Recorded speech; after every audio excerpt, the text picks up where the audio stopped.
Bismillahirrahmanirrahim. Assalamualaikum warahmatullahi wabarakatuh.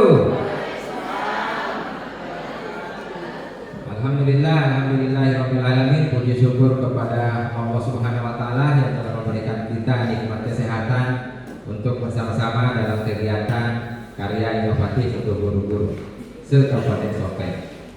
Salam salawat lalu kita aturkan kepada junjungan Nabi Muhammad SAW, Nabi sebagai rahmatan lil alamin untuk kita semua. Yang saya hormati Bapak Ibu Dewan Juri, alhamdulillah, izinkan saya untuk menyampaikan karya inovatif saya yang berjudul Main Teks Media Interaktif Teks Eksplanasi. Apa yang menjadi latar belakang dalam media yang saya buat ini? Yang pertama adalah keunikan dan keragaman media yang ada di dalam kelas. Murid yang ada yang berbeda-beda. Di dalam kelas, murid saya memiliki pemahaman yang berbeda-beda, sehingga perlu adanya media yang saya buat di dalam kelas. Kemudian yang kedua, rendahnya pemahaman murid secara mendalam. Kalau saya melihat dari hasil belajar dari tahun ke tahun semakin menurun. Tetapi dengan menggunakan sebuah media pembelajaran, maka pembelajaran semakin meningkat. Kemudian nilai karakter murid mengenai perundungan. Kenapa saya mengambil perundungan? Karena media saya ini tentang media interaktif yang bertemakan tentang perundungan juga. Kemudian apa yang menjadi langkah-langkah dalam membuat media pembelajaran ini? Saya menggunakan model ADI atau yang biasa disebut dengan R&D, yaitu yang pertama adalah melakukan analisis. Di dalam melakukan penganalisian, saya melakukan pemetaan murid di dalam kelas. Kemudian saya melihat perkembangan murid, kemudian saya melakukan wawancara, kemudian menganalisis kurikulum yang ada di dalam kelas saya.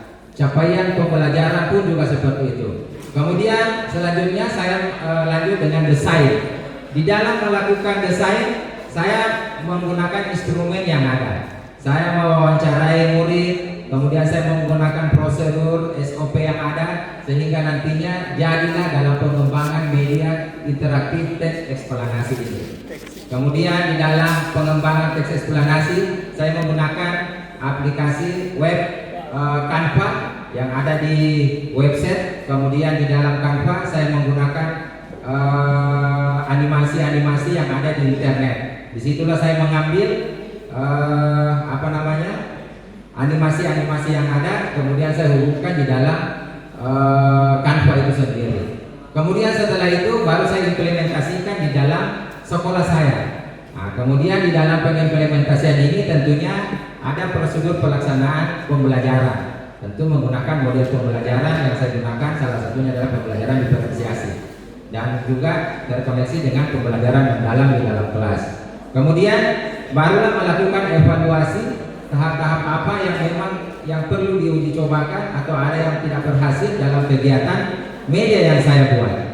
Nah, ini adalah media pembelajaran yang saya buat.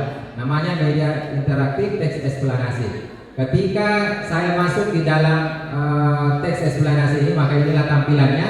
Kemudian ketika saya start, kemudian inilah ada 8 fitur utama. Inilah yang anak-anak murid di dalam kelas yang akan lakukan. Pada saat melakukan pembelajaran, saya memperlihatkan dulu tujuan pembelajarannya seperti apa. Setelah melihat tujuan pembelajarannya, barulah masuk ke dalam materi pembelajaran. Seperti apa materi-materi tentang teks eksplanasi itu, beserta dengan contoh-contohnya. Kemudian berikut adalah video pembelajaran. Bukan cuma materi yang ada, tetapi video yang ada bisa melihat bahwa di dalam teks eksplanasi itu berupa teks isi, kemudian animasi-animasi yang ada, sehingga anak-anak lebih memahami lagi secara mendalam tentang materi yang diberikan. Kemudian baru masuk di game edukasi. Nah, di dalam game edukasi ini anak-anak bisa saling berkompetisi, boleh juga secara mandiri untuk menjawab pertanyaan-pertanyaan karena kita menggunakan wall di dalamnya. Jadi ada game edukasi luar biasa. Kemudian setelah itu barulah masuk di dalam tugas kelompok. Inilah diferensiasinya. Di dalam tugas kelompok ada 3, ada desain menggambar, ada anak-anak yang suka menulis, atau ada mungkin anak-anak yang suka vlog. Yang melakukan vlog itu tentu menggunakan video. Di situ ada tugas kelompok. Baru masuk refleksi, anak-anak akan ditanya bagaimana refleksi kegiatan hari ini. Sebelumnya juga ada soal latihan, nanti anak-anak bisa latihan dalam menjawab pertanyaan.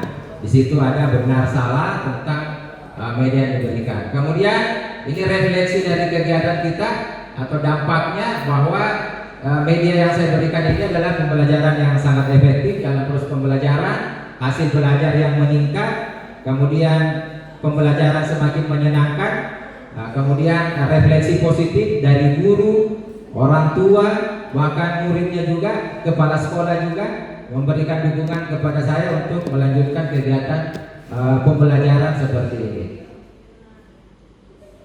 Ini adalah dokumentasi kegiatan yang saya lakukan. Anak-anak semakin aktif dalam kegiatan pembelajaran, tentunya dengan prosedur dari media pembelajaran yang diberikan. Kemudian ini adalah hasil dokumentasi kelompok, mulai dari desain gambar, kemudian kinestetik, ya, audio, vlog juga pun ada seperti itu. Dan ini adalah hasil belajarnya. Kalau kita lihat dari hasil belajar, rata-rata yang saya lihat adalah 100%. Nah, tentu 100% ini kita amati, kita lihat anak-anak murid kita dalam kelas. Mungkin itu terakhir, mari kita kembangkan media pembelajaran yang inovatif dan berdampak pada kebutuhan murid di dalam kelas. Terima kasih dari saya. Assalamualaikum warahmatullahi wabarakatuh.